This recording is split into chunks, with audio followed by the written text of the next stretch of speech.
सिंध 7 सदियों पहले कैसा था? कौन चलता था इन रेगिस्तानों में? कौन हुकूमत करता था इन शहरों पर? और कौन सी कहानियां दुनिया तक पहुंचती थीं?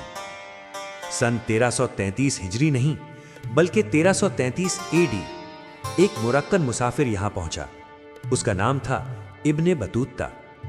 वो 30 साल का सफर कर रहा था, मगर जब वो सिंध आया तो सिर्फ गुजरा नहीं, उसने देखा, उसने लिखा, उसने महसूस किया।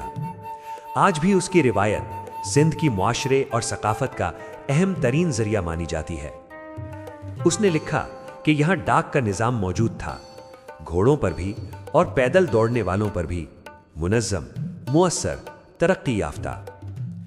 सहवन को उसने बयान किया एक बड़े शहर के तौर पर, जो रेगिस्तान से घिरा हुआ था, जहां सिर्फ कीकर का दरख्त नजर आता था। दरिया के किनारे खरबूजे कसरत से उगते थे, लोग जौर और मटर खाते थे, मछली की भरमार थी, मंछर, किंझर, कलरी, चोटियारी, दर्ग और दरियाए सिंध से भी। भैंसें दूध फरावान देती थीं, मगर गर्मी इतनी सख्त होती थी कि लोग कपड़े भिगोकर अपने जिस्म पर लपेट लेते थे और जैसे ही कपड़ा सूखता उसे दोबारा भिगो देते। वक्त गुजरा और तब्दीली आई।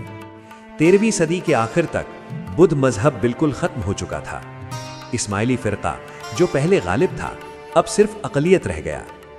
बाकी रह गए सुन्नी इस्लाम और हिंदू धर्म, और दोनों काफी रोशन ख्याल नजर आते हैं। लोक कहानियां एक बात वाज़ेह करती हैं, जात शादी के इंतखाब में रुकावट नहीं थी।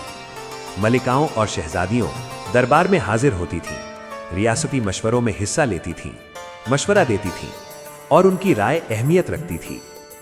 सन 1521 में सामा हुकूमत का खात्मा हुआ। अरगुम आए मरकजी एशिया से। उनका दौर छोटा था, मगर असर गहरा। बहुत से सूफी, सैयद और उलमा सिंध आए। तसव्वुफ फैला, इल्म फैला, सकाफत बदली। फिर यूरोप से एक ताकत उभरी, पुर्तगाली। उन्होंने ठट्टा को जला दिया। 2 सदियों तक उनके तिजारती मरकज रहे। सिंधी जबान में पुर्तगाली अल्फाज शामिल हुए। 1555 में ठट्टा लूट लिया गया और 1 करोड़ रुपए का सोना ले जाया गया। फिर तरखान आए और उसके बाद मुगल बादशाह अकबर की फौज।